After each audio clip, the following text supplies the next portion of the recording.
never ever underestimate the power of Allah.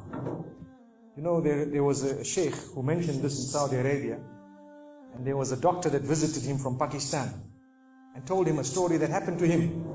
So he says, what happened to me, he says, the doctor who's speaking is a top neurologist, one of the top doctors in Pakistan, or, you know, a very, very good doctor, very hard to meet. It's said that perhaps you would have to wait months on end before you can get an appointment to see him. So what happened is, he says, I was flying from one city to another, a very busy man, flying quite often within the country and perhaps even outside. And he says, suddenly the clouds built up. Huge clouds, and the lightning started striking, and it started pouring, and there was lots of turbulence, and one of the engines was stuck and it was damaged. So we had to land. And so what happened is, the landing was at a nearby little airport or a little strip and so on. And when they landed there, it was a remote area. How are you going to repair this aircraft? A few people who were on it, it was a small plane, they were, quite surprised because they landed it in such a remote place. No one's there to repair it. They would have to wait, definitely. So the doctor asks the captain or the pilot that, you know what, how long are you going to be? He says, no, we're going to be quite long. Well, I need to get to that area. Look, he says, it's just a 3-hour drive by vehicle. So why don't you just go by road? And you can go there and get there. He says, okay, good idea, because this is going to take long. So he decides to go on one of the trishaws, in Pakistan, one of the areas, wherever it was, and he jumped in. And as they started progressing, the clouds built again. And the lightning was striking, and the rain started pouring. And it was pouring so much that their vehicle could not move much more because of the mud and because of everything else. And so it was quite an open area with a bit of farmland. And after a while they realized, look, we're not getting anywhere. There's a little house here. Why don't we just go there? We can read our salah. Perhaps we can, see, have a bit of a meal or whatever else. And they decided to knock the door. Strange people, strange land, far off, out in the rurals. And so he knocks the door, and he's got his little bag and everything, and he walks in. An old lady happened to answer the door after a while, and they spoke to her saying, look, this is what has happened, and we're going from so-and-so to so-and-so, and we just want a place, we want to read salah and so on. And she said, no problem, you can come in. She had a little musalla, a little sajjada, and she had a little baby on the side, or not a baby, but a child. And the child, every little while, she's actually checking on the child, and she's sitting on that musalla, making dua and reading her own salah. These people fulfilled their salah, did whatever they had to. And when they were about to leave, they spoke to the old lady saying, thank you very much, jazakumullah khair, and so on. And, we're going, what's happening to this child, So the woman says, look, the child is an orphan.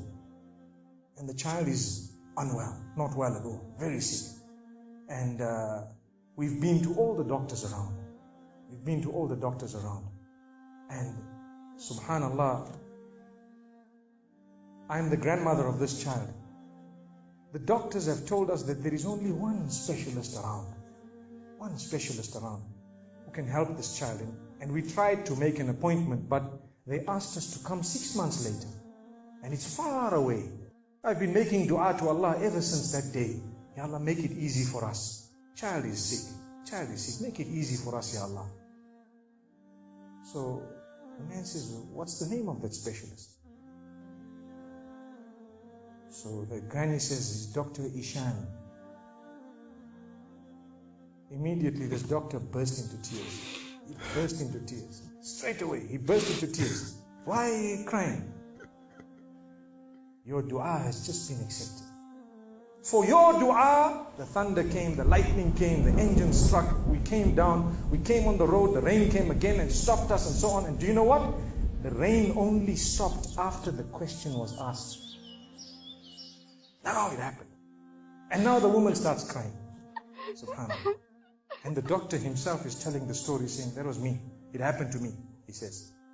And he says, I learned that Allah's armies are beyond limits. Allah uses whatever He wants to get what He wants done.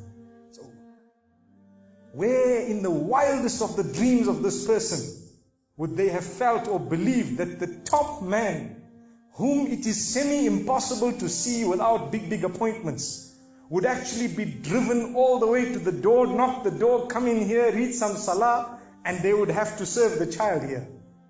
Amazing. Wallah, it brings tears to the eyes. But the reason I share it with you, every one of us has needs for Allah subhanahu wa ta'ala. Just keep calling. Just have yaqeen. Have conviction. If it is meant, it will definitely come in your direction. You know, we use the term by hook or crook, but I don't want to use that today.